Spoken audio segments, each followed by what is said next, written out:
हा, तर बघा 1.3 या पोएमवर आधारितच आपल्याला अप्रिशिएशन ऑफ द पोएम हे पाहायचं आहे. तर बघा अप्रिशिएशन ऑफ द पोएम हे आपल्या क्वेश्चन पेपर पॅटर्न मध्ये क्वेश्चन नंबर 3B मध्ये 5 मार्कासाठी अप्रिशिएशन ऑफ द पोएम या ठिकाणी प्रश्न विचारला जात असतोय. आता याच पोएमवर आधारित बाळांना आपण अप्रिशिएशन ऑफ द पोएम घ्यायचा आहे 1.3 बास्केटफुल ऑफ मूनलाईट. तेव्हा बाळांनो या अशा प्रकारच्या प्रश्नामध्ये असं पूर्ण जे पोएम असतात ना, ही पोएम अशी बाळांना दिली जात असते तुम्हाला परीक्षेत. त्या टायटल सहित आणि ती काही कवी आहेत त्या कवी सहित त्या ठिकाणी तुम्हाला तो पोएम दिलेली असते आणि खाली पॉइंट देतात. Title, poet, rhyme scheme, figure of speech आणि थीम किंवा सेंट्रल आयडिया अशा 5 प्रकारचे पॉइंट तुम्हाला अप्रिशिएशन ऑफ द पोएम मध्ये देतात. क्वेश्चन नंबर 3B मध्ये 5 मार्कासाठी. तर बाळांनो ते मार्क्स डिवाइड कसं आहे मग? टायटल लिहिलं की टायटलला बाळांनो टायटलला अर्धा मार्क आहे. Total appreciation of the poem 5 मार्कासाठी आहे. त्यात टायटल लिहिलं, टायटल मध्ये कवितेचं नाव, पोएमचं नाव लिहिलं की अर्धा मार्क. पोएट म्हणजे कवीचं नाव, अर्धा मार्क. राईम स्कीम लिहिलं, कुठल्या पोएम मध्ये राईम स्कीम असते, कुठल्या पोएम मध्ये नसते. राईम स्कीम लिहिलं की 1 मार्क. फिगर ऑफ स्पीचला 1 मार्क आणि थीम किंवा सेंट्रल आयडियाला 2 मार्क असे आहेत. तर आपण या पोएमवर आधारित आपण अप्रिशिएशन ऑफ द पोएमला सुरुवात करूया. Appreciation of the poem question number 3B दिलेला बघा इथं. Question number 3B, read the above poem and write an appreciation of it with the help of the points. दिलेले पॉइंट्स आहेत त्या पॉइंट्सच्या मदतीनं दिलेल्या पोएमवर आधारित अप्रिशिएशन ऑफ द पोएम तयार करा असं या ठिकाणी म्हटलेलं असतंय. तर बाळांनो या ठिकाणी बघूया आपण. तर टायटल बघा काय पहिला पॉईंट काय? टायटलला काय किती मार्क आहे? अर्धा मार्क्स आहे. Total appreciation of the poem किती मार्कासाठी? 5 मार्कासाठी. टायटल म्हणजे नाव, जी काही कविता असते, जी पोएम असते ना, त्या पोएमचं नाव म्हणजे टायटल. तर बघा मग ती कुठं असते? तर त्या ठिकाणी जर पाहिलं तर असं वरल्या साईडला त्यांचं नाव दिलेलं असते बाळांनो, असं वरल्या साईडला, बरोबर आहे. तर ते बास्केटफुल ऑफ मूनलाईट असं लिहायचं बाळांनो.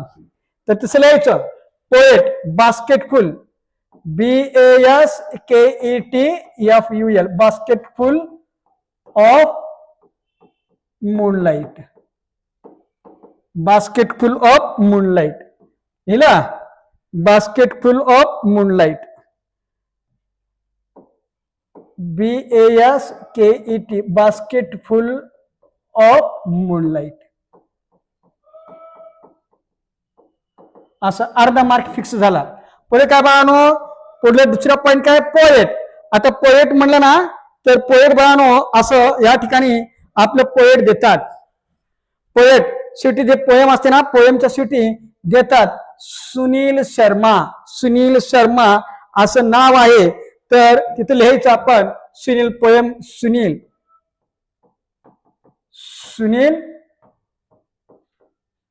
शर्मा असं लिहायचं पोएटचं नाव. दुसरा अर्धा मार्क इथे क्लिअर झाला आपला. आणि तिसरं काय बाळांनो? Rhyme scheme. आता राईम स्कीम जर म्हटलं बाळांनो, तर राईम स्कीम कुठल्या पोएम मध्ये असते, कुठल्या पोएम मध्ये नसते. बघा या पोएम मध्ये जर पाहिलं तर या ठिकाणी रायमिंग वर्ड्स निघत नाहीत. ज्या पोएम मध्ये रायमिंग वर्ड्स निघत नाहीत त्या पोएम मध्ये राईम स्कीम नसते. तर या पोएम मध्ये बघा कुठल्या प्रकारचं एक पॅटर्न नाही, विशिष्ट पॅटर्न नाही आणि त्याच्यामध्ये कुठल्या प्रकारचं रायमिंग वर्ड्स निघत नाहीत. मग रायमिंग वर्ड्स निघत नसल्यामुळे या पोएम मध्ये राईम स्कीम नाही. तर मग आता करायचं काय? त्याला काय करायचं काय? मग there is no rhyme scheme लिहायचं. मग काय लिहायचं बाळांनो? There is no rhyme scheme. तर THERE, there is no rhyme, RHYME, there is no rhyme scheme असं लिहिलं. किंवा फ्री वर्ड्स जरी लिहिलं तरी चालते, FREEVERSE, फ्री वर्ड्स जरी लिहिलं तरी चालते. हा झाला 1 मार्क. परत आता बघा 4 नंबरचा पॉईंट फिगर ऑफ स्पीच. 5-7 दिले तुम्हाला. अल्टरेशन, रिपिटेशन, अँटिथिसिस, हायपरबॉल, बरोबर आहे, रिपिटेशन असं दिलेत. आता या ठिकाणी पहिले दिले तर रिपिटेशन म्हणजे काय बाळांनो? एकाच लाईन मध्ये एखादा शब्द रिपीट आला ना, एकाच लाईन मध्ये एखादा शब्द रिपीट आला की तिथं रिपिटेशन होत असते. तर रिपिटेशन बघा एकच लाईन नाहीये, एकाच लाईन मध्ये काय स्मॉल आणि इथं स्मॉल, हे स्मॉल हा शब्द रिपीट असल्यामुळं इथं रिपिटेशन झालेला आहे. असं तुम्हाला लिहायचं आहे. बरोबर आहे. त्याच्यानंतर परीक्षेमध्ये आता दुसरा आहे अलिट्रेशन.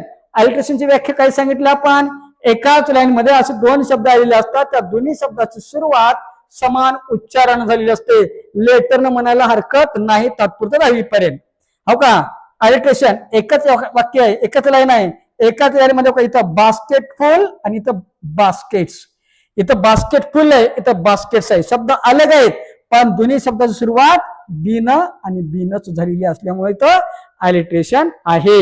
इथं झाला परत 1 मार्क. आता लास्ट थीम किंवा सेंट्रल आयडिया. थीम किंवा सेंट्रल आयडिया म्हणजे काय बाळांनो, तर त्या कवितेमध्ये नेमकं कवीला काय सांगायचं आहे, नेमका हेतू काय आहे, हा हेतू म्हणजेच त्या कवितेचं थीम किंवा सेंट्रल आयडिया असते. तर बघू आपण.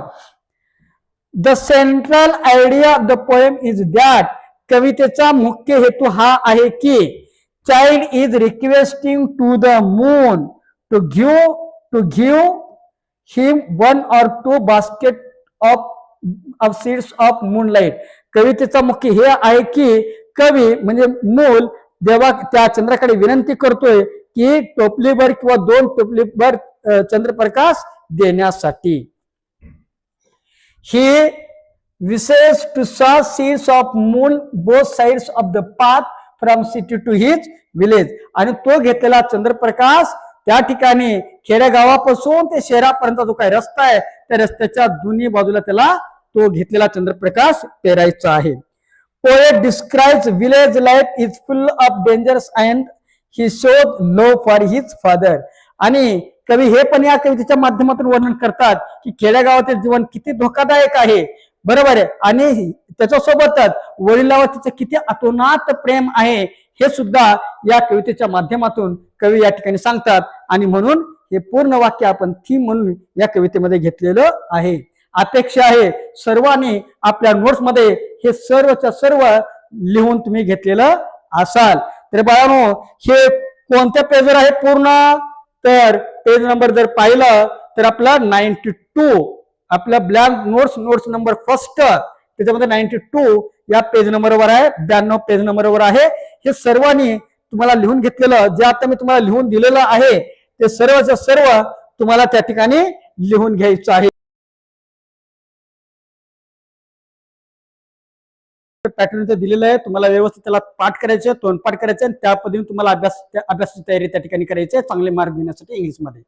तर बघूया आपण question paper pattern 2026-27.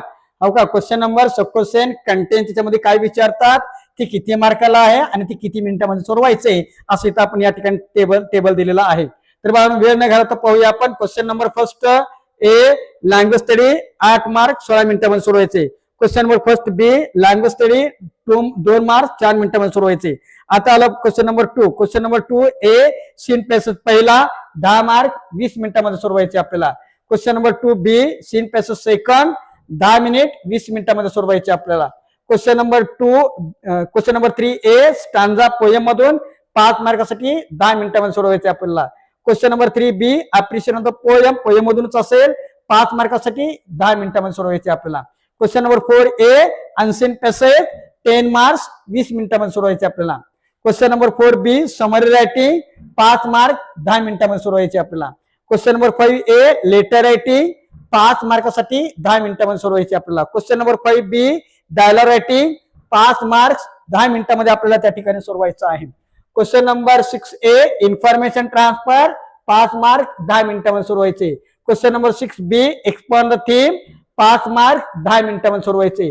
Question number 7 translation 5 मार्कसाठी 10 मिनिटांमध्ये आपल्याला सोडवायचं आहे. हे पूर्ण क्वेश्चन पेपर पॅटर्न तुम्हाला पाठ करायचंय, त्याच पद्धतीने तुम्हाला बोर्डामध्ये प्रश्नपत्रिका येणार आहे. याचं पाठ करून त्या पद्धतीने तुम्ही अभ्यासाला लागायचं